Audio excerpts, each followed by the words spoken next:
J N story دیکھنے والے تمام دوستوں کو السلام علیکم۔ پیارے دوستو، بہت دن ہوئے اسکندریہ میں ایک رنگریز اور ایک حجام رہتے تھے۔ رنگریز کا نام ابو قیر اور حجام کا نام ابو سیر تھا۔ ان دونوں کی دکانیں پاس پاس تھیں اور وہ دونوں ایک دوسرے کے گہرے دوست تھے۔ حالانکہ ان دونوں کی طبیعتوں میں بہت فرق تھا۔ ابو قیر رنگریز بڑا جھوٹا، مکار اور دغا باز تھا۔ اس کا زیادہ وقت برے لوگوں کی صحبت میں گزرتا تھا۔ اپنے کاروبار میں بھی وہ صبح سے شام تک اپنے گاہکوں کو دھوکہ دیتا رہتا تھا۔ اس کے پاس دھوکہ دینے کے بہت سے طریقے تھے۔ مثلاً کپڑا رنگنے سے پہلے ہی وہ گاہکوں سے پیسے لے لیتا، اس کے بعد وہ ان کو ٹالتا رہتا۔ وہ بیچارے صبح شام دکان کے چکر لگاتے اور یہ ان سے طرح طرح کے بہانے کرتا۔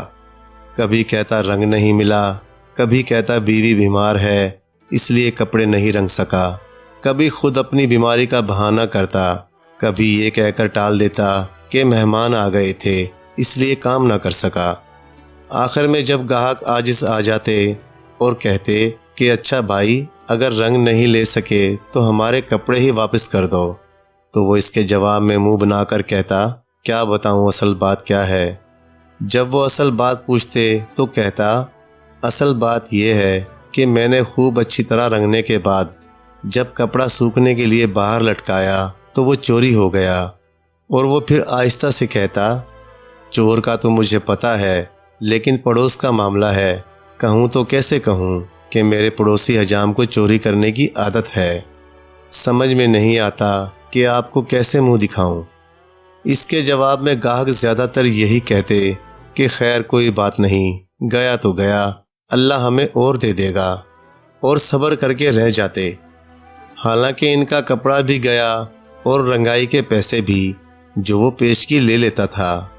بعض لوگ اس سے جھگڑا بھی کرتے، لیکن رنگریز اپنی حرکتوں سے باز نہ آتا اور طرح طرح سے گاہکوں کو پریشان کرتا۔ اس کے گاہک کسی سے شکایت بھی نہیں کر پاتے۔ قاضی کے پاس بھی کوئی نہیں جاتا کیونکہ کوئی ثبوت تو تھا نہیں۔ اگر کبھی کسی نے قاضی سے شکایت بھی کی تو رنگریز صاف مکر جاتا کہ مجھے تو اس نے کوئی کپڑا رنگنے کو دیا ہی نہیں۔ غرض اس طرح ابو قیر بہت دنوں تک اپنا کام چلاتا رہا، لوگوں کے پیسے لیتا، ان کے کپڑے بیچتا اور عیش کرتا۔ لیکن آخر یہ سلسلہ کب تک چلتا؟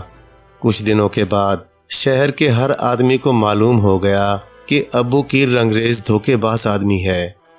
وہ لوگوں کے پیسے بھی کھا جاتا ہے اور ان کے کپڑے بھی بیچ ڈالتا ہے۔ اس کا نتیجہ یہ ہوا کہ لوگوں نے اسے کپڑے رنگنے کے لیے دینا بند کر دیے۔ اس کا کاروبار ختم ہو گیا اور اس کی دکان پر سناٹا چھا گیا۔ وہ یہاں تک بدنام ہو گیا کہ جب لوگ کسی کو دھوکے باز کہنا چاہتے تو یہی کہتے کہ وہ تو ابو قیر رنگ ساز ہے۔ جب ابو قیر اس حال کو پہنچ گیا اور اس کی روزی بند ہو گئی تو نوبت فاقوں تک آ گئی۔ اب وہ اپنے پڑوسی ابو سیر نائی کی دکان پر بیٹھنے لگا۔ اب اس کا کام یہ تھا کہ اگر کوئی بھولا بھٹکا گاہک کپڑے لے کر آتا تو یہ ابو سیر کی دکان سے اٹھ کر جاتا اور اس سے کپڑے اور پیسے لے لیتا، کپڑوں کو بازار میں بیچ دیتا اور چند دن کھا پی لیتا۔ اب جب وہ آدمی اپنا کپڑا لینے آتا تو یہ حجام کی دکان میں چھپ جاتا تھا۔ اتفاق سے ایک دن ایک رئیس آدمی ابو قیر کی دکان پر آیا اور کپڑا رنگنے کے لیے اسے دے دیا۔ ابو قیر نے اس کے ساتھ بھی وہی کیا، اس کے کپڑے لے جا کر بازار میں بیچ دیے۔ رئیس ایک بااثر آدمی تھا، اس نے قاضی سے شکایت کی۔ قاضی نے اپنے پیادے ابو قیر کو پکڑنے کے لیے اس کے ساتھ کر دیے۔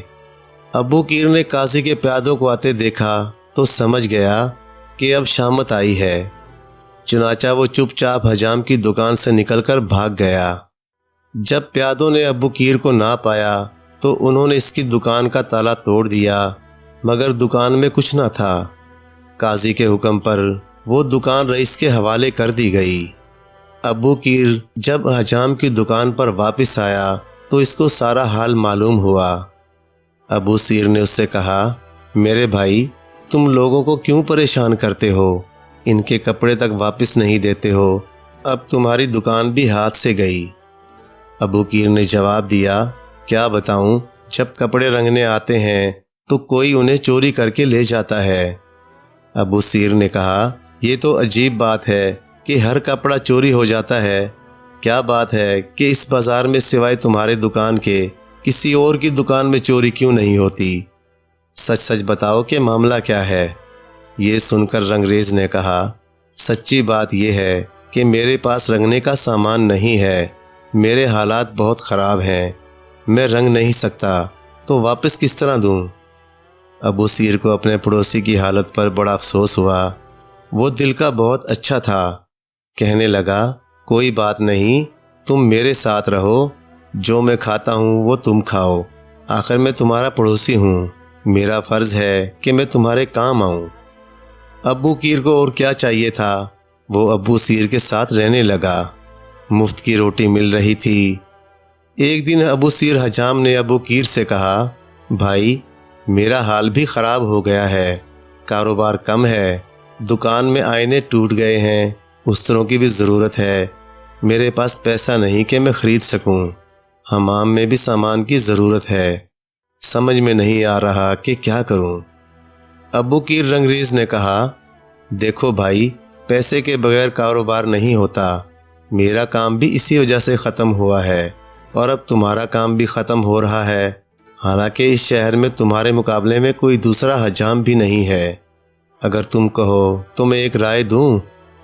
حجام نے کہا، کیوں نہیں، تم میرے دوست ہو، کہو تمہاری کیا رائے ہے؟ رنگریز بولا، میری رائے یہ ہے کہ ہم دونوں یہ شہر چھوڑ دیں اور کسی دوسری جگہ جا کر اپنا کاروبار شروع کریں۔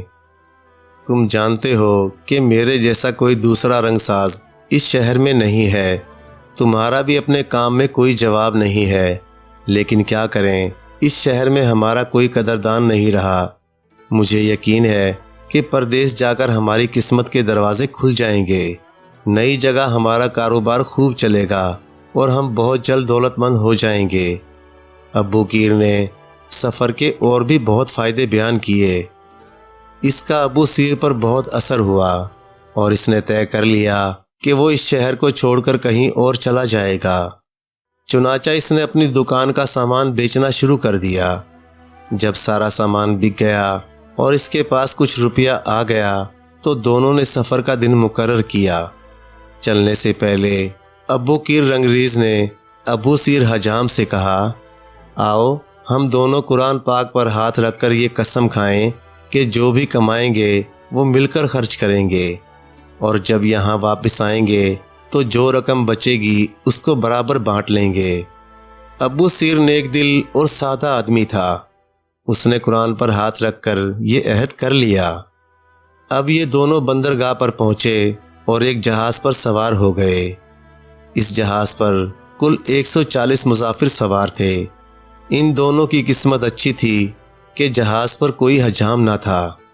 رنگریز کو جب یہ پتہ چلا تو وہ حجام سے بولا، میرے بھائی، یہ بڑا اچھا موقع ہے، جہاز پر کوئی حجام نہیں ہے، کیوں نہ اپنی قسمت کو یہیں سے آزمائیں؟ تم اپنی کینچی اور استرے لے کر مسافروں کی حجامت بنانا شروع کر دو۔ حجام نے اس کی بات مان لی اور اپنا سامان نکال لیا۔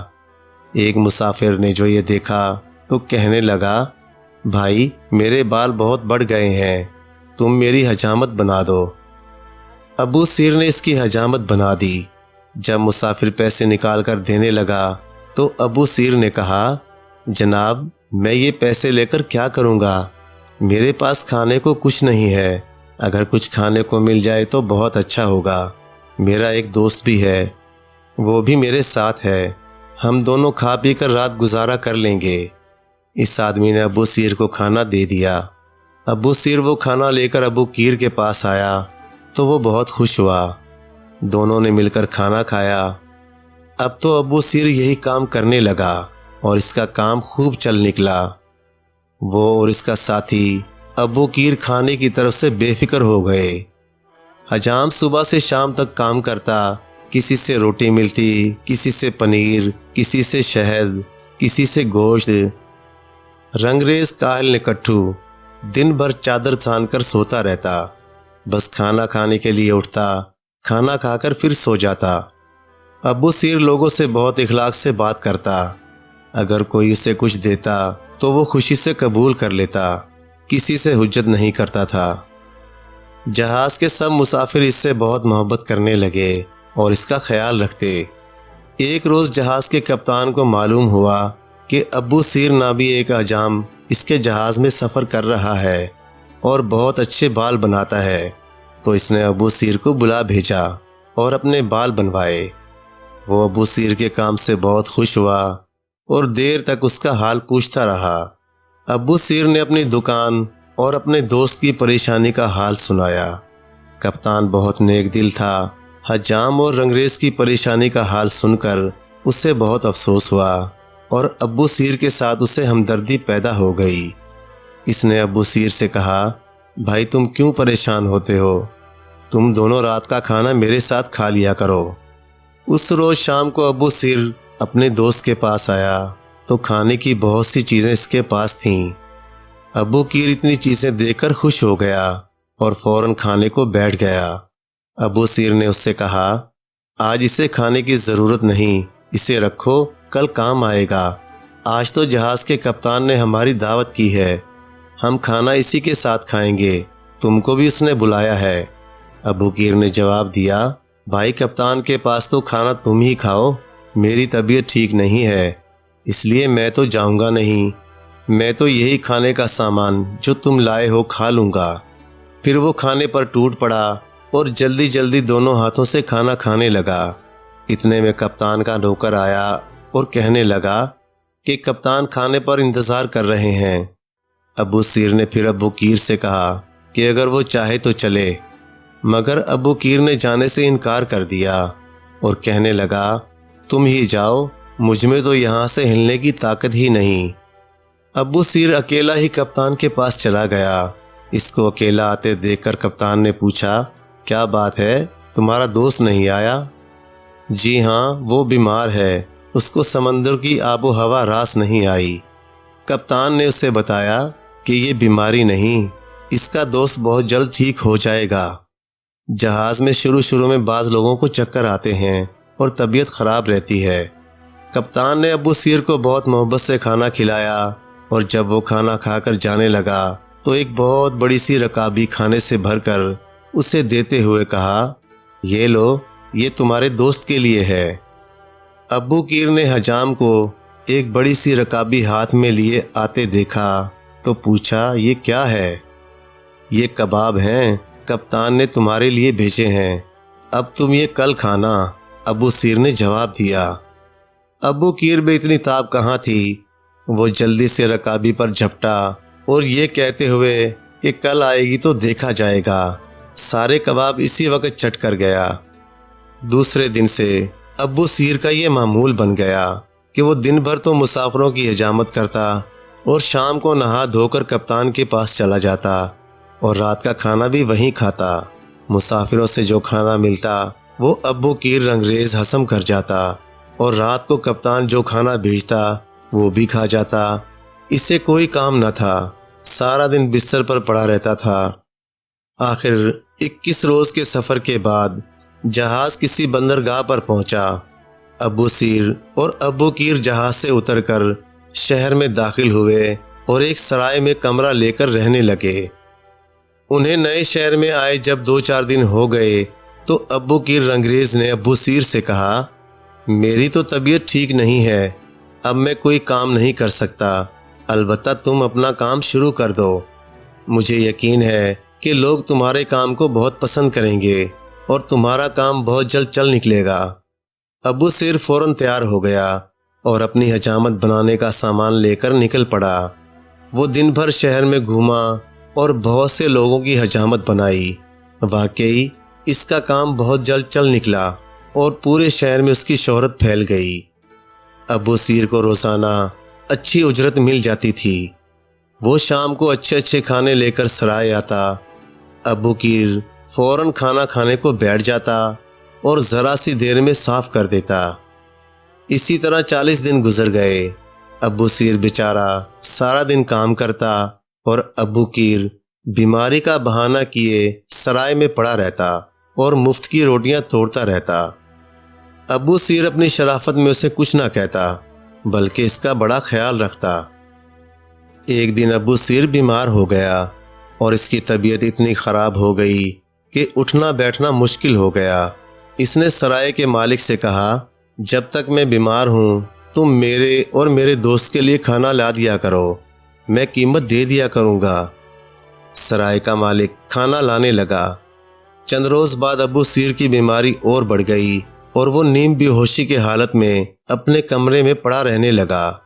ادھر ابو قیر رنگریز نے اپنے دوست کی یہ حالت دیکھی تو چپکے سے اس کے سارے پیسے نکال کر سرائے سے رفو چکر ہو گیا۔ باہر نکل کر پہلے تو وہ نان بائی کی دکان پر گیا اور خوب ڈٹ کر کھانا کھایا، پھر شربت والے کی دکان پر جا کر شربت کے گلاس پہ گلاس چڑھائے۔ پیسے کی اسے پرواہ نہ تھی کیونکہ ابو سیر کی محنت سے کمائی ہوئی رقم اب اس کے پاس تھی۔ جب وہ کھانا کھا کر نکلا تو اسے خیال آیا کہ اس کے کپڑے بہت خراب ہیں۔ چنانچہ اس نے اپنے لیے ایک اچھا سا لباس خریدا اور شہر کی سیر کرنے لگا۔ ایک عجیب بات جو اس شہر میں اس کو نظر آئی وہ یہ تھی کہ سارے لوگ مرد اور عورت یا تو سفید کپڑے پہنے تھے یا نیلے، کوئی دوسرا رنگ اسے نظر نہیں آیا۔ حتیٰ کہ جو شربت اس نے پیا وہ بھی ہلکے نیلے رنگ کا تھا۔ اس نے غور کیا تو معلوم ہوا کہ اس شہر کے لوگ سفید اور نیلے رنگ کے علاوہ کسی دوسرے رنگ سے واقف ہی نہیں ہیں۔ چنانچہ وہ ایک رنگریز کے پاس گیا، وہاں بھی اسے نیلا رنگ ہی نظر آیا۔ ابو قیر نے اپنی جیب سے ایک رومال نکالا اور رنگریز کو دکھا کر پوچھا، اس رومال کے رنگنے کے کیا دام لوگے اور کس رنگ میں رنگو گے؟ اس نے جواب دیا، اس کے 20 درہم ہوں گے اور میں اسے نیلے رنگ میں رنگوں گا۔ ابو قیر بولا، ارے ایک رومال کے 20 درہم اور وہ بھی نیلے رنگ میں؟ ہمارے شہر میں تو اس رنگ کے 2 درہم ہوتے ہیں۔ رنگریز نے کہا، اگر یہ بات ہے تو اس رومال کو اپنے شہر میں ہی رنگوا لو، یہاں تو اس کے 20 درہم ہی ہوں گے۔ ابو قیر نے کہا، اچھا چلو 20 درہم ہی لے لینا، مگر اس کو سرخ رنگ میں رنگ دو۔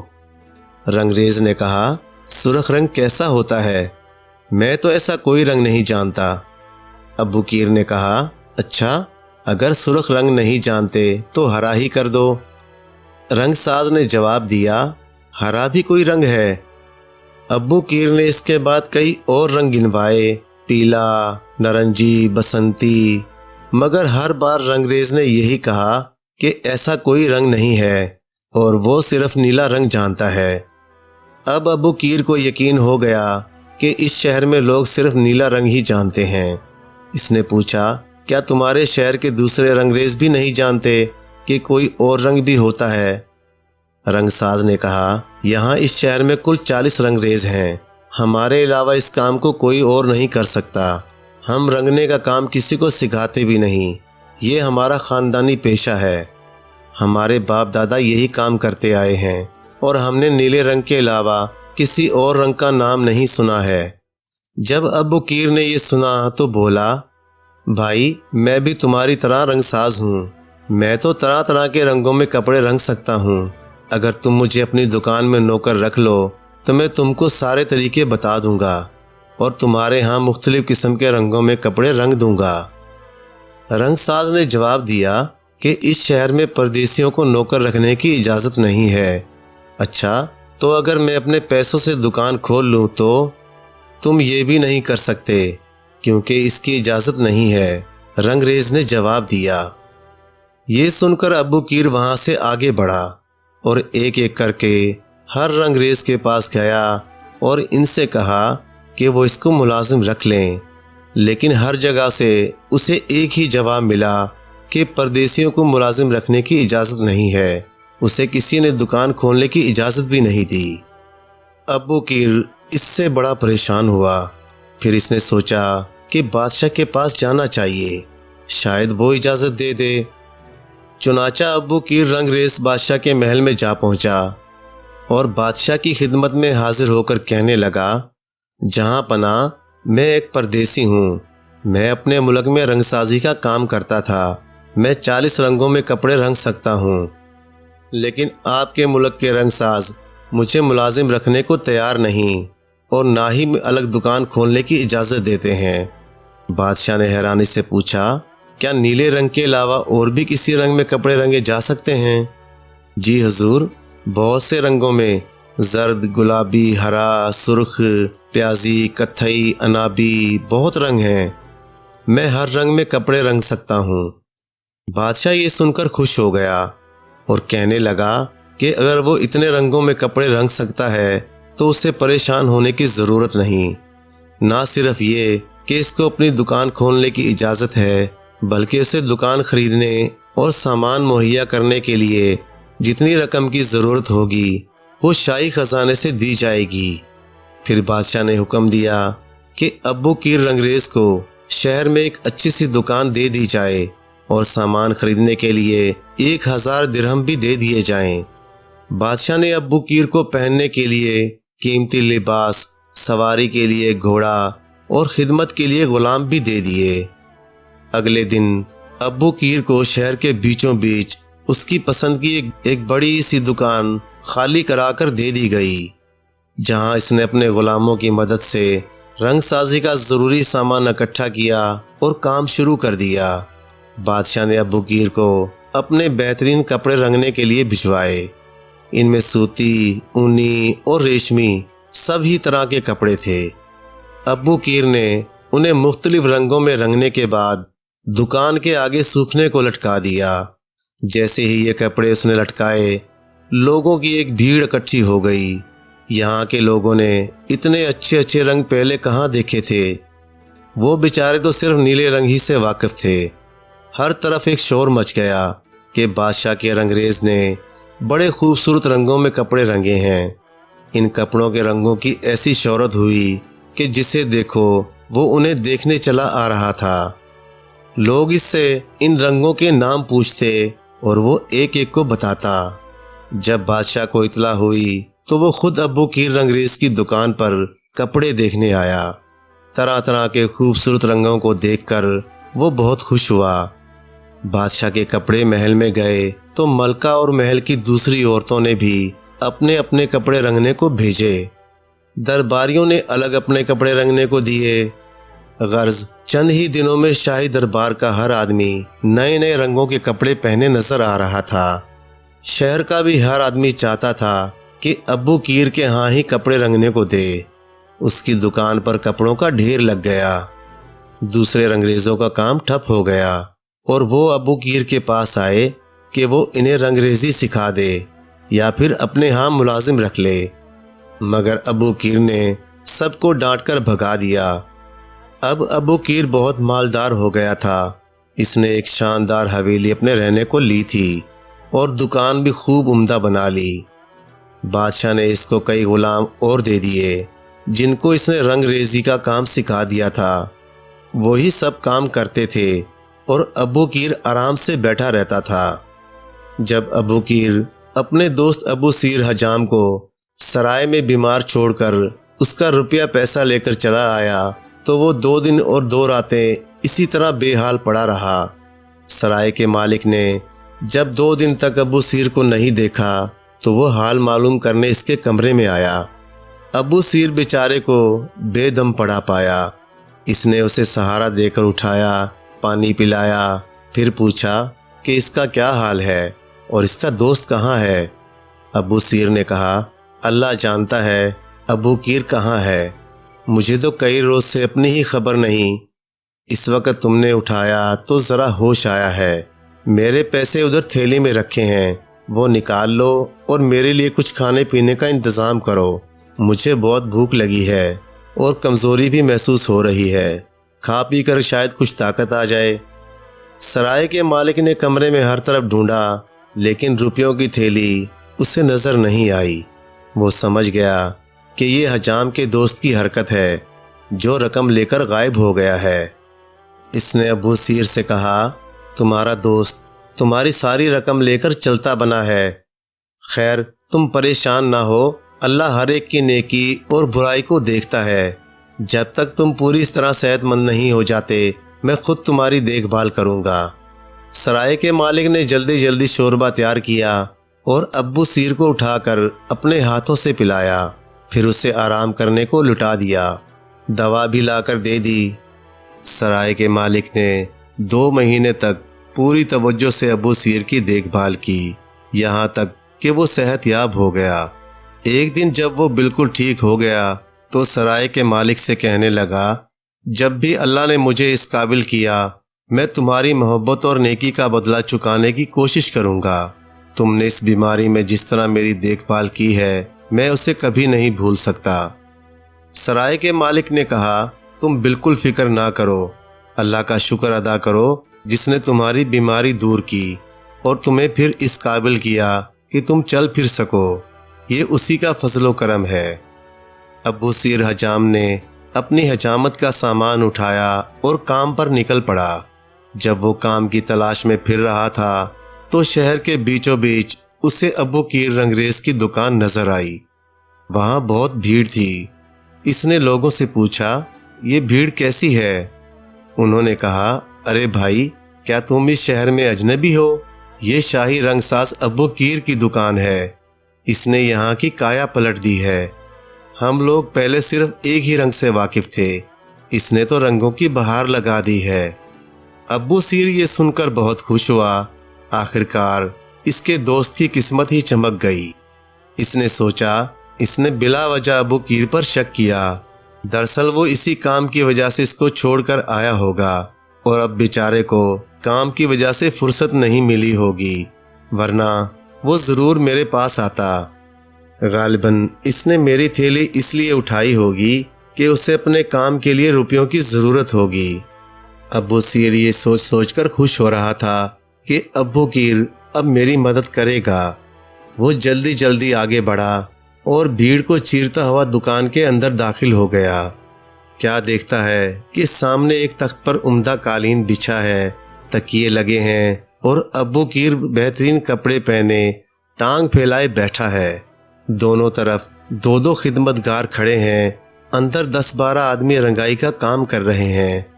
ابو سیر کچھ دیر چپ چاپ کھڑا یہ منظر دیکھتا رہا اور مسکراتا رہا۔ اس کا خیال تھا کہ ابو کیر کی نظر جب اس پر پڑے گی تو وہ دوڑ کر اس سے لپٹ جائے گا اور اس کا حال پوچھے گا۔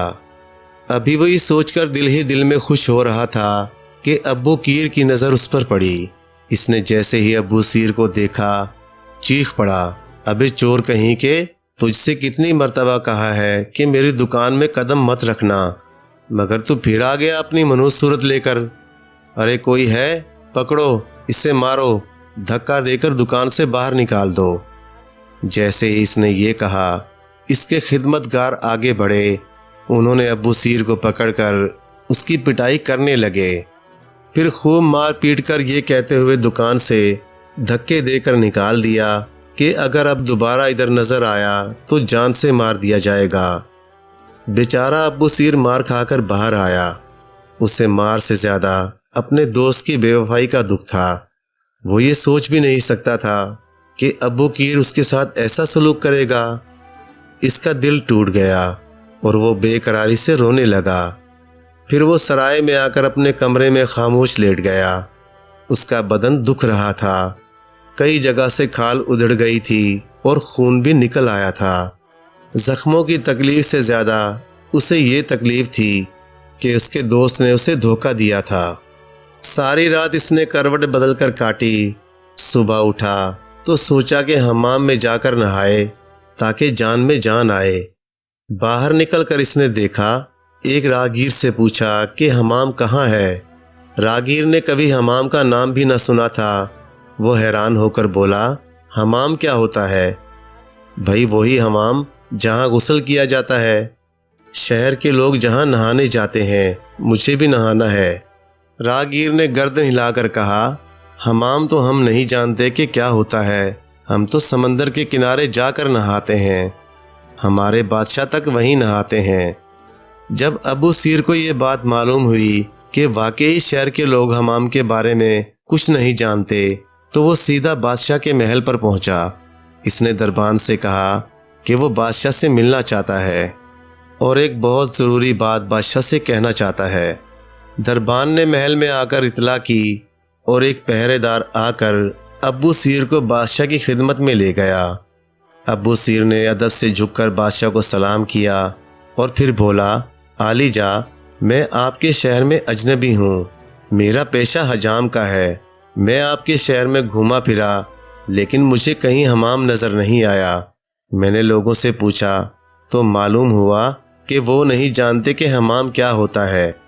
بادشاہ نے کہا، یہ تو ہمیں بھی معلوم نہیں کہ حمام کیا ہوتا ہے۔ اے اجنبی، ہمیں بتاؤ حمام کیا ہوتا ہے؟ ابو سیر نے بادشاہ کو بتایا کہ حمام میں لوگوں کو نہلایا جاتا ہے، اس کے اندر مختلف کمرے ہوتے ہیں، ان کو ٹھنڈا اور گرم رکھا جاتا ہے، لوگوں کے بدن کی مالش کی جاتی ہے۔ پھر وہ کہنے لگا، عالی جا، میں الفاظ کے ذریعے سے حمام میں نہانے کا لطف آپ کو نہیں بتا سکتا، اسے تو وہاں نہا کر ہی محسوس کیا جا سکتا ہے۔ جب آدمی وہاں نہا کر آتا ہے تو اس کا جسم تر و تازہ ہو جاتا ہے۔ اگر آپ اجازت دیں تو میں ایک عالی شان حمام آپ کے شہر میں بنا دوں۔ ابو سیر کی زبان سے حمام کی تعریف سن کر بادشاہ کو تجسس ہوا اور اس نے ابو سیر سے کہا کہ وہ فوراً ایک حمام بنائے اور وہ خود اس میں نہائے گا۔ پھر بادشاہ نے اپنے وزیر کو حکم دیا کہ ابو سیر کو شہر میں جو جگہ پسند آئے وہ حمام کے لیے دے دی جائے اور جتنی رقم درکار ہو وہ بھی مہیا کر دی جائے۔ بادشاہ نے ابو سیر کو رہنے کے لیے ایک اچھا سا مکان، نوکر چاکر اور ایک گھوڑا بھی دے دیا۔ ابو سیر حجام نے گھوڑے پر بیٹھ کر نوکروں کے ساتھ سارے شہر کی سیر کی۔ آخر اس کو ایک خالی جگہ پسند آ گئی، اس نے وہاں حمام بنانے کا حکم دیا۔ ابو سیر کی ہدایت پر حمام کا نقشہ تیار کیا گیا اور کاریگروں نے عمارت بنانا شروع کر دی۔ کچھ ہی دنوں میں عمارت بن کر تیار ہو گئی۔ اس کے بعد ابو سیر نے اس کو بہت خوبصورت طریقے سے سجایا، اس میں رنگ برنگے فیتے لگائے، نہانے کی جگہ بہت آرام دہ بنائی، اچھے نرم تولیوں کا انتظام کیا، بہترین خوشبوئیں مہیا کیں اور جسم کی صفائی کے لیے اور بہت سارے مسالے تیار کیے۔ اپنے نوکروں کو مالش کرنے کا طریقہ سکھایا اور چند دن میں ماہر کر دیا۔ اب ایک عالی شان حمام تیار تھا۔ سب سے پہلے ابو سیر نے بادشاہ کو دعوت دی کہ وہ حمام میں آ کر نہائے۔ بادشاہ خوشی خوشی تیار ہو گیا۔ اس دن حمام بہت اچھی طرح گرم کیا گیا، طرح طرح کی خوشبوئیں جلائی گئی تاکہ ہوا صاف ہو جائے اور حمام میں ہر طرف خوشبو پھیل جائے۔ حمام کے سین میں اس نے ایک خوبصورت فوارہ لگوایا، اس سے جب گرم پانی گرتا تو ایسی آواز پیدا ہوتی تھی جیسے کوئی باجا بجا رہا ہو۔ اب حمام کی شان دیکھنے کے لائق تھی۔ بادشاہ جب اپنے درباریوں کے ساتھ حمام میں داخل ہوا تو حیران رہ گیا۔ یہاں کا ماحول اسے بہت پسند آیا۔ پرسکون اور صاف خوشبو سے مہکتی ہوئی فضا اس کی طبیعت خوش ہو گئی۔ ابو سیر پہلے بادشاہ کو اندر لے گیا، وہاں اس کے کپڑے اتار کر اس کے جسم کو تولیوں سے لپیٹا گیا، پھر دوسرے کمروں میں لے گئے جو کافی گرم تھا۔ بادشاہ کے جسم سے خوب پسینہ نکلا۔ ابو سیر اور اس کے ملازموں نے پھر ایک تیسرے کمرے میں لے جا کر بادشاہ کے جسم سے پسینہ پونچھا۔ جب پسینہ خشک ہو گیا تو ابو سیر نے بادشاہ کے جسم کی اچھی طرح مالش کی۔ جب مالش ہو چکی تو اسے گرم پانی سے نہلایا گیا۔ بادشاہ کو نہلانے کے لیے ابو سیر حجام نے بہترین مسالے اور خوشبودار صابن استعمال کیے۔ بادشاہ کو نہا کر بہت اچھا لگا، اس کا جسم تر و تازہ اور کھال نرم ہو گئی اور وہ اپنے آپ کو ہلکا پھلکا محسوس کرنے لگا۔ اس کے بعد بادشاہ کو ایک اور کمرے میں لے جایا گیا جہاں اس کے بدن کو تولیوں سے اچھی طرح خشک کر کے عطر ملایا گیا اور شاہی لباس پہنا دیا گیا۔ بادشاہ جب نہا کر اور لباس تبدیل کر کے باہر آیا تو اللہ کا شکر ادا کیا۔ پھر وہ ابو سیر سے کہنے لگا، آج تمہاری بدولت مجھے زندگی میں پہلی بار نہانے کا اصل لطف آیا ہے، بولو میں تمہیں کیا انعام دوں؟ ابو سیر نے کہا، عالی جا، یہ سب کچھ اللہ کے فضل سے آپ ہی نے مجھے دیا ہے، میری بس یہ خواہش ہے کہ آپ اکثر یہاں تشریف لاتے رہیں اور حمام میں غسل کریں۔ بادشاہ ابو سیر سے بہت خوش ہوا اور اس کو انعام میں 1000 دینار دے دیے۔ اس نے حکم دیا کہ حمام میں غسل کرنے والا ہر شخص 1000 دینار دیا کرے۔ اس پر ابو سیر نے بادشاہ سے کہا کہ وہ یہ حکم نہ دے، کیونکہ اس کی رعایا میں امیر اور غریب سبھی ہیں۔ غریب اتنی بڑی رقم کیسے دیں گے؟ وہ یہ حکم دے کہ حمام سب کے لیے ہے اور جو جتنی حیثیت رکھتا ہو اتنی قیمت دیا کرے۔ چنانچہ بادشاہ نے یہی حکم دے دیا۔ بادشاہ کے نہانے کے بعد بادشاہ کے وزیروں اور امیروں کی باری آئی۔ انہوں نے بھی حمام کبھی نہ دیکھا تھا۔ انہیں نہا کر بہت مزہ آیا اور انہوں نے بھی ابو سیر کو خوب انعام دیے۔ ایک ہی دن میں ابو سیر مالا مال ہو گیا۔ اس نے اپنے ملازموں کو بھی اس موقع پر انعام میں 200 درہم دے دیے، جو ان کے لیے بہت بڑی رقم تھی۔ ملکہ اور محل کی دوسری عورتوں نے بھی حمام میں نہانے کی خواہش ظاہر کی۔ بادشاہ نے ابو سیر سے کہا، اس نے 1 ہفتے کی مہلت مانگی تاکہ اس عرصے میں کچھ عورتوں کو نہلانے کی تربیت دی جا سکے۔ بادشاہ نے 40 لونڈیاں ابو سیر کو دیں تاکہ وہ ان کی تربیت کر سکے اور 10 غلام بھی خدمت کے لیے دے دیے۔ ابو سیر بڑا گھبرایا کہ اتنی بڑی ملازموں کی فوج کو وہ کہاں سے کھلائے پلائے گا۔ اس نے بادشاہ سے کہا، حضور، میں ایک معمولی آدمی ہوں، اتنے ملازموں کا کیا کروں گا؟ میرے پاس حمام میں کام کرنے کے لیے پہلے ہی کافی آدمی ہیں۔ میرے لیے یہ کیا کم ہے کہ آپ نے میری اتنی قدر کی؟ میں آپ کی محبت اور قدردانی کو نہیں بھول سکتا۔ میں نے ہمیشہ سادہ زندگی بسر کی ہے، اب بھی ایسی ہی زندگی بسر کرنا چاہتا ہوں۔ بادشاہ ابو سیر کی باتیں سن کر بہت متاثر ہوا اور اس نے کہا، واقعی تم سچ کہتے ہو، لیکن میں تو تمہیں یہ خدمتگار دے چکا ہوں۔ اب تم ایسا کرو، انہیں مختلف کاموں پر لگا دو اور یہ خود کمائیں اور اپنا خرچہ چلائیں۔ یہ تمہارے ہی غلام کہلائیں گے اور جب تک یہ تمہارے پاس رہیں گے ان کا خرچ شاہی خزانے سے دیا جائے گا۔ ابو سیر نے اس پر بادشاہ کا شکریہ ادا کیا اور چلا آیا۔ 1 ہفتے میں ملکہ کی کنیزوں کو حمام میں نہلانے کی تربیت دے دی گئی اور پھر ملکہ اور اس کی شہزادیوں اور سہیلیوں نے حمام میں آ کر غسل کیا۔ ان کو بھی نہا کر بہت لطف آیا اور انہوں نے بھی ابو سیر کو خوب انعام دیے۔ ابو سیر نے اپنی ساری رقم اکٹھی کر کے حفاظت سے رکھ دی، پھر اعلان کرا دیا کہ 3 دن تک حمام عام لوگوں کے لیے کھلا رہے گا اور ان سے نہانے کا کوئی معاوضہ نہیں لیا جائے گا۔ اس اعلان کے بعد تو لوگ ٹوٹ پڑے۔ ہر شخص چاہتا تھا کہ حمام میں نہائے۔ چوتھے دن سے ابو سیر اپنی گدی پر بیٹھ گیا اور باقاعدہ طریقے پر اپنا کاروبار شروع کر دیا۔ لوگ آتے، نہاتے اور اچھی خاصی رقم ابو سیر کو دے جاتے۔ اس طرح ابو سیر کی دولت اور شہرت دونوں بڑھتی رہیں، لیکن اس کے مزاج اور طبیعت میں فرق نہیں آیا۔ وہ لوگوں سے اسی طرح محبت اور تواضع سے ملتا۔ غریبوں کے ساتھ اس کا برتاؤ خاص طور پر بہت ہمدردی کا تھا۔ ایک روز شاہی کشتی کا کپتان آیا۔ ابو سیر نے اس کی بڑی آؤ بھگت کی، اسے غسل کرایا اور اس کی خوب خاطر مدارت کی۔ شہر میں جب حمام کا اتنا چرچا ہوا تو ابو کی رنگ ساز کا بھی جی چاہا کہ جا کر دیکھے کہ کیسا حمام ہے اور وہاں نہائے۔ چنانچہ وہ گھوڑے پر سوار ہو کر حمام میں پہنچا۔ دربار کے امیروں کی طرح اس کے آگے پیچھے خدمتگار تھے۔ حمام پر لوگوں کا ایک ہجوم تھا۔ لوگ اپنی باری کا انتظار کر رہے تھے۔ ساری جگہ خوشبوؤں سے مہک رہی تھی۔ ابو کیر کے خدمتگاروں نے راستہ صاف کیا اور وہ حمام کے اندر داخل ہوئے تو کیا دیکھتا ہے کہ اس کا پرانا دوست ابو سیر حجام عمدہ کپڑے پہنے سامنے تخت پر بیٹھا ہے۔ خدمتگار کام میں مصروف ہیں اور روپے کا ڈھیر اس کے سامنے لگا ہے۔ وہ ابو سیر کو خوشحال دیکھ کر جل گیا، لیکن اپنا چہرہ ایسا بنایا جیسے اسے دیکھ کر خوش ہوا ہو۔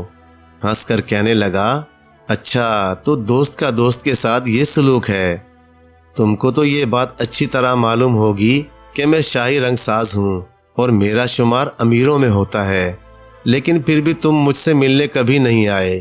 تم نے اپنے دوست ابو قیر کو بالکل بھلا دیا۔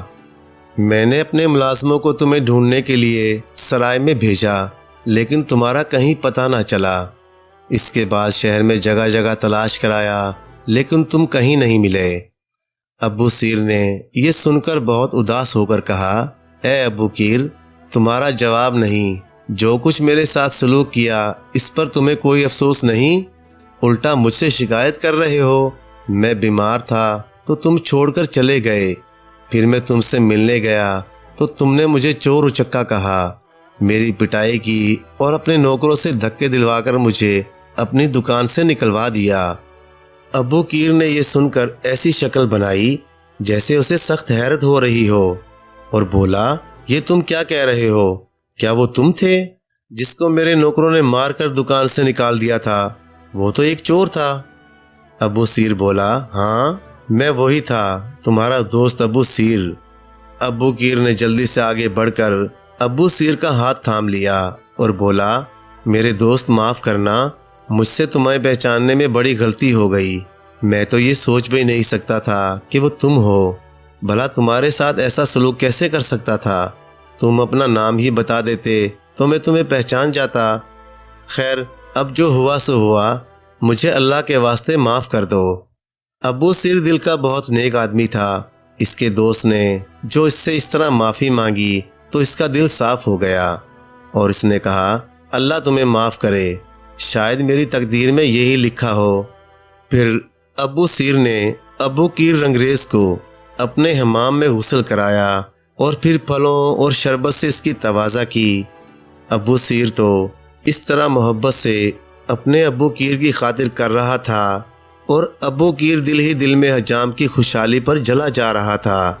اس نے پوچھا، اچھا دوست، یہ تو بتاؤ کہ یہ حمام وغیرہ تم نے کیسے بنا لیا، اور اتنی دولت تمہارے پاس کہاں سے آئی؟ ابو سیر نے رنگریز کو سارا قصہ سنایا کہ کس طرح وہ بادشاہ کے پاس گیا اور کس طرح بادشاہ نے اس پر مہربانی کی، اسے حمام بنوا کر دیا، رہنے کو عالیشان گھر دیا اور نوکر چاکر دیے۔ ابو قیر یہ سن کر اور بھی جل گیا کہ بادشاہ ابو سیر پر اتنا مہربان ہے۔ پھر اس نے جانے کی اجازت مانگی اور چلتے وقت کچھ رقم نکال کر دینی چاہیے۔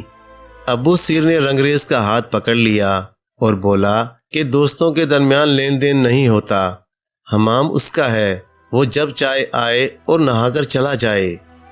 یہ کہہ کر ابو قیر چلا گیا۔ چند روز کے بعد ابو قیر رنگریز پھر ابو سیر حجام کے پاس آیا اور ایک مرتبہ اسے دیکھ کر کہنے لگا، یہ لو، میں نے ایک بڑا اچھا مسالہ تمہارے لیے اپنے ہاتھوں سے تیار کیا ہے۔ اس کی یہ خوبی ہے کہ ایک بار ہی رگڑنے سے یہ جسم کا سارا میل کچیل نکال دیتا ہے۔ پھر جب اسے جسم پر ملنے کے بعد پانی ڈالا جاتا ہے تو نہایت عمدہ خوشبو دیتا ہے۔ یہ مسالہ بہت قیمتی ہے اور محنت سے بنا ہے۔ یہ ہر کس و ناکس کے لیے نہیں ہے، صرف بادشاہ اور اس کی ملکہ کے لیے ہے۔ ابو سیر نے اپنے دوست سے یہ مسالہ لے لیا اور اس کا شکریہ ادا کیا کہ اس نے اس کی خاطر اتنی محنت کی اور پیسہ خرچ کیا۔ ابو سیر حجام کو کیا معلوم تھا کہ اس کا دوست اس کے ساتھ کیا چالاکی چل رہا ہے۔ ابو قیر ابو سیر کے حمام سے اٹھ کر سیدھا بادشاہ کے پاس پہنچا اور رازداری سے کہنے لگا، حضور، میں آپ کو ایک بڑی سازش سے خبردار کرنے آیا ہوں۔ یہ جو آپ کا حجام ابو سیر ہے نا، جس کے حمام میں آپ نہانے جاتے ہیں، وہ در حقیقت آپ کا دشمن ہے۔ اسے آپ کے دشمن بادشاہ نے آپ کی جان لینے کے لیے یہاں بھیجا ہے۔ مجھے خفیہ طریقے سے معلوم ہوا ہے کہ اس نے ایک خاص مسالہ تیار کیا ہے جو وہ نہاتے وقت آپ کے جسم پر ملے گا، اور اس کے ملنے سے آپ کا سارا بدن جلنے لگے گا۔ میں آپ کا نمک خوار وفادار ہوں، اس لیے آپ کو خبردار کرنے آیا ہوں۔ بادشاہ کا یہ سن کر غصے سے برا حال ہو گیا۔ اس نے کہا، اچھا، ہماری مہربانیوں کا یہ صلہ؟ ہم ابو سیر کو ایسی سزا دیں گے کہ لوگ اس سے عبرت حاصل کریں گے، مگر ہم پہلے اس کا خود امتحان لیں گے۔ دوسرے دن بادشاہ اپنے وزیروں کے ساتھ ابو سیر کے حمام میں گیا۔ ابو سیر نے تمام انتظامات درست کر رکھے تھے۔ بادشاہ کے پہنچنے پر اس کا شاندار طریقے سے استقبال کیا اور کہا، حضور، اندر حمام میں تشریف لے چلیں۔ آج میں ایک خاص مسالے سے آپ کو نہلاؤں گا، آپ زیادہ فرحت محسوس کریں گے۔ بادشاہ کو یہ سن کر ابو قیر کی بات کا اور بھی یقین ہو گیا۔ وہ کہنے لگا، نہیں، اس مسالے سے آج پہلے ہمارا ایک وزیر نہائے گا۔ ابو سیر نے کہا، جو حکم جناب کا۔ پھر وہ وزیر کو حمام میں لے گیا۔ جو ہی اس نے وہ مسالہ اس کے بدن پر لگایا، وزیر کا بدن جلنے لگا اور وہ چیخ اٹھا۔ اسی وقت بادشاہ کے سپاہی جو تیار کھڑے تھے حمام میں گھس گئے اور انہوں نے ابو سیر کو گرفتار کر لیا۔ ابو سیر بہت گھبرایا کہ یہ کیا ماجرا ہے۔ بادشاہ نے حکم دیا کہ حمام بند کر دیا جائے اور ابو سیر کو چونے کے بورے میں بند کر کے سمندر میں ڈال دیا جائے۔ سپاہی ابو سیر حجام کو پکڑ کر لے گئے اور سرکاری کشتی کے کپتان کے حوالے کر دیا، جس کا یہ کام تھا کہ مجرموں کو بوری میں بند کر کے سمندر میں پھینک آتا تھا۔ یہ کپتان وہی تھا جس کی ابو سیر نے بڑی خدمت کی تھی۔ وہ ابو سیر کو بوری میں بند کرنے کے بجائے خاموشی سے اپنی کشتی میں بٹھا کر ایک قریبی جزیرے میں لے گیا اور اس سے پوچھا کہ ماجرا کیا ہے، اس نے ایسا کیا جرم کیا ہے جس کی اتنی بڑی سزا کا بادشاہ نے حکم دیا ہے۔ ابو سیر نے کہا، قسم ہے مجھے اپنے رب کی جس نے مجھے پیدا کیا ہے، میں بے قصور ہوں، مجھے نہیں معلوم کہ کیا ہوا ہے۔ پھر اس نے بادشاہ کے حمام میں آنے کا ذکر کیا اور بتایا کہ کس طرح اس نے بادشاہ کے حکم پر جب وزیر کو نہلانے کے لیے اس کے بدن پر مسالہ لگانا شروع کیا تو وہ چیخنے لگا۔ کپتان یہ قصہ سن کر کہنے لگا، یہ تمہارے کسی دشمن کی حرکت ہے۔ کچھ لوگ ایسے ہوتے ہیں جو کسی کی بھلائی نہیں چاہتے، وہ دوسروں کی ترقی سے جلتے ہیں اور ان کو نقصان پہنچانے میں لگے رہتے ہیں۔ تمہارا دشمن بھی انہی باطن اور حاسد لوگوں میں سے ہے، لیکن خیر جسے اللہ رکھے اسے کون چکھے۔ اگر تم بے قصور ہو تو تمہیں کوئی نقصان نہیں پہنچے گا۔ فی الحال تم خاموشی سے اس جزیرے میں رہو، یہاں کسی کو تمہارے بارے میں پتہ نہیں چلے گا۔ جیسے ہی کوئی جہاز ادھر آئے گا میں تمہیں تمہارے وطن پہنچوا دوں گا۔ ابو سیر نے کپتان کی اس مہربانی کا شکریہ ادا کیا اور کہنے لگا، میں نہیں جانتا کہ کوئی میرا دشمن بھی ہے، لیکن تم نے ایک بے گناہ کی جان بچائی ہے، اللہ تمہیں اس کا اجر دے گا۔ کپتان اسے جزیرے میں چھوڑ کر واپس آیا اور محل میں جا کر بادشاہ کو اطلاع کی کہ ابو سیر حجام کو بورے میں بند کر کے بیچ سمندر میں پھینک دیا گیا ہے۔ بادشاہ اس وقت سمندر کے کنارے اپنے محل کی کھڑکی میں کھڑا سمندر کا نظارہ کر رہا تھا۔ اس نے یہ سن کر خوشی سے جو تالی بجائی تو اس کی ہیرے کی انگوٹھی انگلی سے نکل کر سمندر میں گر گئی۔ یہ کوئی معمولی انگوٹھی نہیں تھی، یہ بادشاہت کی نشانی تھی۔ جس کے ہاتھ میں یہ انگوٹھی ہوتی وہی اس سلطنت کا بادشاہ تسلیم کیا جاتا تھا۔ گویا ساری طاقت اسی انگوٹھی میں تھی۔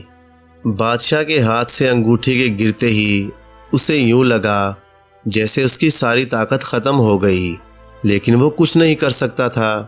سمندر میں اس وقت تیز لہریں اٹھ رہی تھیں۔ وہ خاموش دیکھتا رہ گیا۔ اس نے کسی کو بھی یہ نہیں بتایا کہ کیا ہوا، کیونکہ اگر وہ یہ بتا دیتا کہ شاہی انگوٹھی اب اس کے ہاتھ میں نہیں ہے تو اسی وقت اس کی بادشاہت کا خاتمہ ہو جاتا۔ ادھر جزیرے میں ابو سیر کو بیکار بیٹھے کئی دن گزر گئے۔ اس نے سوچا کہ مچھلی پکڑ کر بھونے اور کھائے، چنانچہ اس نے پانی میں ڈوری ڈالی اور بیٹھ گیا۔ جلد ہی ایک بڑی سی مچھلی کانٹے میں پھنس گئی۔ وہ اسے لے آیا اور پکانے کے لیے اس کا پیٹ چاک کیا تو ایک خوبصورت انگوٹھی نکل آئی۔ یہ وہی انگوٹھی تھی جو بادشاہ کے ہاتھ سے سمندر میں گر گئی تھی۔ اس نے وہ انگوٹھی پہن لی۔ اسی وقت کپتان وہاں پہنچا۔ اس کی نظر فوراً اس انگوٹھی پر پڑی اور وہ حیران ہو کر بولا، ابو سیر، اللہ تم پر رحم کرے، یہ انگوٹھی تمہارے پاس کہاں سے آئی؟ ابو سیر نے بتا دیا کہ اسے یہ انگوٹھی کس طرح ملی ہے۔ کپتان نے کہا، ابو سیر، یہ شاہی انگوٹھی ہے، جس کے ہاتھ میں یہ انگوٹھی ہوتی ہے وہی ہمارے ملک کا بادشاہ سمجھا جاتا ہے۔ اب تم ہمارے بادشاہ ہو، طاقت تمہارے ہاتھ میں ہے۔ ابو سیر یہ سن کر بڑا حیران ہوا اور دل میں سوچنے لگا کہ کیا اللہ کی قدرت ہے، کل تک میں مجرم تھا اور آج طاقت میرے ہاتھ میں ہے۔ وہ فوراً سجدے میں گر پڑا اور اللہ کا شکر بجا لایا۔ پھر اس نے کپتان سے کہا کہ وہ اسے بادشاہ کے پاس لے چلے۔ کپتان اسے فوراً کشتی میں بٹھا کر لے چلا۔ ساحل پر پہنچ کر وہ کپتان کے ساتھ محل کی طرف روانہ ہوا۔ جس وقت وہ محل میں پہنچا، شاہی دربار لگا تھا۔ وزیر، امیر، فوج کے سردار، درباری سب موجود تھے۔ بادشاہ کے چہرے سے پریشانی ٹپک رہی تھی۔ اسے معلوم تھا کہ جو ہی لوگوں کو پتہ چلے گا کہ اس کے پاس اب بادشاہت کی انگوٹھی نہیں ہے تو وہ اسے تخت سے اتار دیں گے۔ اس نے ابھی تک کسی کو اس بات کا پتہ چلنے نہیں دیا تھا، لیکن یہ بات کب تک چھپی رہ سکتی تھی؟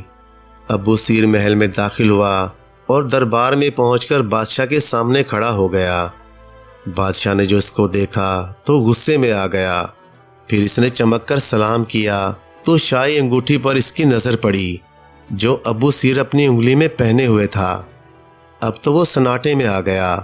انگوٹھی میں لگا ہوا ہیرا سورج کی طرح چمک رہا تھا اور دربار میں موجود ہر شخص کی نگاہ اس پر پڑ رہی تھی اور وہ حیرانی سے ابو سیر کو دیکھ رہے تھے۔ ابو سیر حجام نے آگے بڑھ کر بادشاہ کے ہاتھ چومے اور کہنے لگا، عالی جا، میں آپ کا خادم ابو سیر ہی ہوں جسے آپ نے موت کی سزا دی تھی، لیکن اللہ بڑا ہے، وہ جسے چاہے زندہ رکھے، جسے چاہے موت دے۔ میں بے قصور تھا، مجھے اس نے بچا لیا اور شاہی انگوٹھی بھی اپنی رحمت سے مجھے عطا کر دی، لیکن میں آپ کا احسان مند ہوں، آپ نے مجھ پر بہت مہربانیاں کی ہیں، یہ بادشاہی انگوٹھی آپ ہی کو مبارک ہو۔ یہ کہہ کر اس نے انگوٹھی اپنی انگلی سے اتار دی اور بادشاہ کی خدمت میں پیش کر دی۔ پھر اس نے بتایا کہ یہ انگوٹھی کس طرح اس کے ہاتھ آئی۔ وہ اس کو لے کر بادشاہ کے پاس یہ ثابت کرنے آیا ہے کہ وہ اس کا وفادار ہے۔ دربار میں موجود ہر شخص نے ابو سیر کی تعریف کی۔ بادشاہ نے اٹھ کر ابو سیر کو گلے لگایا اور کہنے لگا، ابو سیر، تم ایک نیک اور صاف دل انسان ہو، میں نے تمہیں سمجھنے میں غلطی کی اور ابو کی رنگ ساز کی باتوں میں آ کر تمہیں موت کی سزا دے بیٹھا۔ اس نے تمہیں دشمن کا آدمی بتایا تھا جو مجھے اور میرے وزیروں کو ہلاک کرنے کے لیے آیا ہے۔ اس نے مجھے یہ بتایا تھا کہ تم ایک زہریلے مسالے کے ذریعے سے جس سے بدن میں آگ لگ جاتی ہے مجھے مارنا چاہتے ہو۔ میں نے اپنے ایک وزیر پر اس مسالے کی آزمائش بھی کرائی اور واقعی اس مسالے کے لگنے سے وزیر کا بدن جلنے لگا۔ بتاؤ پھر میں کیسے تمہیں دشمن نہ سمجھتا؟ یہ سن کر ابو سیر حجام کی آنکھوں میں آنسو آ گئے اور وہ بولا، عالی جا، یہ مجھ پر جھوٹا الزام ہے، میں تو ایک معمولی حجام ہوں جو آپ کی مہربانی سے عزت دار بنا۔ ہاں، ابو کیر رنگریز بے شک میرا دوست ہے، میں نہیں جانتا تھا کہ وہ مجھ پر اتنا بڑا الزام لگائے گا۔ ہم اسکندریہ کے رہنے والے ہیں، ہماری دکانیں پاس پاس تھیں، ہم روزگار کی تلاش میں اپنے وطن سے نکلے اور قسمت ہمیں یہاں لے آئی۔ آپ کی مہربانی سے ابو کیر ایک معمولی رنگریز سے امیر بن گیا اور میں جو کچھ ہوں آپ کے سامنے ہوں۔ ابو کیر نے میرے ساتھ جو کچھ کیا وہ میں اب آپ کو سنائی دیتا ہوں۔ یہ کہہ کر ابو سیر نے جہاز میں سوار ہونے سے اب تک سارا واقعہ بادشاہ کو سنا دیا اور بتایا کہ کس طرح وہ سرائے میں اسے بیماری کی حالت میں چھوڑ کر اس کی ساری رقم لے بھاگا، پھر کس طرح مار پیٹ کر اسے اپنی دکان سے نکلوایا، پھر کیسے اس کے حمام میں آیا اور کس بہانے سے مسالہ دیا اور پھر بادشاہ کو اس کے خلاف بھڑکایا۔ اس نے کہا کہ اس کے ملازم گواہ ہیں کہ یہ مسالہ ابو کیر بنا کر لایا اور خود لا کر اسے دیا۔ یہ اس کی بے وقوفی تھی کہ وہ اپنے دوست پر بھروسہ کر بیٹھا۔ بادشاہ کو ابو سیر کا قصہ سن کر بہت افسوس ہوا کہ ایسے شریف اور نیک آدمی کے ساتھ یہ برتاؤ ہوا۔ بادشاہ کو ابو کیر پر بہت غصہ آیا۔ اس نے حکم دیا کہ فوراً ابو کیر کو دربار میں لایا جائے۔ اس نے ابو سیر کی خدمت گاروں کو بھی طلب کیا تاکہ وہ رنگریز کے خلاف گواہی دیں۔ ابو کیر رنگریز اپنی دکان میں آرام سے بیٹھا تھا۔ وہ خوش تھا کہ اس نے ابو سیر حجام کو چالاکی سے ٹھکانے لگا دیا۔ سپاہیوں نے جا کر کہا ابو قیر کو بادشاہ نے طلب کیا ہے۔ وہ جلدی جلدی اٹھا اور بہترین لباس پہن کر یہ سوچتا ہوا دربار کی طرف چلا کہ شاید بادشاہ نے اسے ابو سیر کی سازش کے بارے میں آگاہ کرنے پر انعام دینے کے لیے بلایا ہے۔ لیکن جب وہ دربار میں پہنچا اور ابو سیر اور اس کے خدمت گاروں کو بادشاہ کے پاس کھڑے دیکھا تو گھبرا گیا۔ بادشاہ غصے میں بھرا بیٹھا تھا۔ ابو قیر کو دیکھتے ہی بولا، او بدبخت انسان، مخلص دوستوں کے ساتھ کیا ایسا سلوک کرتے ہیں جو تو نے ابو سیر کے ساتھ کیا؟ اس نیک انسان نے تجھ پر اتنے احسان کیے اور تو نے اس کو موت کے منہ تک پہنچا دیا۔ اللہ کا فضل نہ ہوتا تو یہ مر چکا ہوتا اور میں بھی تیرے ساتھ گناہ گار ہوتا۔ پھر بادشاہ نے حکم دیا کہ ابو قیر کو چونے کی بوری میں بند کر کے دور سمندر میں ڈال دیا جائے اور اس کی ساری جائیداد، روپیہ پیسہ سب ابو سیر کو دے دیا جائے۔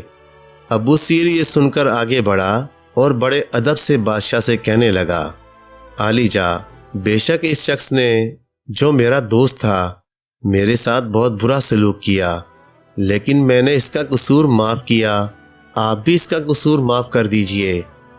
بادشاہ نے کہا، تم ایک نیک انسان ہو ابو سیر، لیکن یہ شخص بہت برا ہے، اس کو سزا ضرور ملنی چاہیے، اس سے کبھی بھی بھلائی کی توقع نہیں کی جا سکتی۔ دیکھو، تم نے اس کے ساتھ ہمیشہ بھلائی کی مگر اس نے تمہارے ساتھ ہمیشہ برائی کی۔ پھر سپاہی ابو قیر رنگریز کو گھسیٹتے ہوئے دربار سے لے گئے اور اسے چونے کی بوری میں بند کر کے سمندر میں ڈال دیا گیا، جہاں وہ پانی میں جل کر مر گیا۔ ابو سیر کا دل اب اس جگہ سے کھٹا ہو گیا تھا۔ اس نے بادشاہ سے درخواست کی اسے اسکندریہ واپس جانے کی اجازت دی جائے۔ بادشاہ کی خواہش تھی کہ ابو سیر اس کے پاس رہے، وہ اس کو اپنا وزیر بنانا چاہتا تھا۔ لیکن جب ابو سیر نے بہت اصرار کیا تو بادشاہ نے اسے اور بہت سا مال دولت دے کر اس کے وطن واپس بھجوا دیا۔ وطن پہنچ کر ابو سیر بہت خوش ہوا۔ اپنی دولت اس نے غریبوں اور ضرورت مندوں کی مدد کرنے پر خرچ کی اور اپنی باقی زندگی بہت چین و آرام سے گزارنے لگا۔ پیارے دوستو، کہانی اچھے لگے تو لائک کریں، چینل کو سبسکرائب کریں اور مزید اسی طرح کی قصے کہانیاں دیکھنے کے لیے دیکھتے رہیں جی این اسٹوری ٹی وی۔ جزاک اللہ۔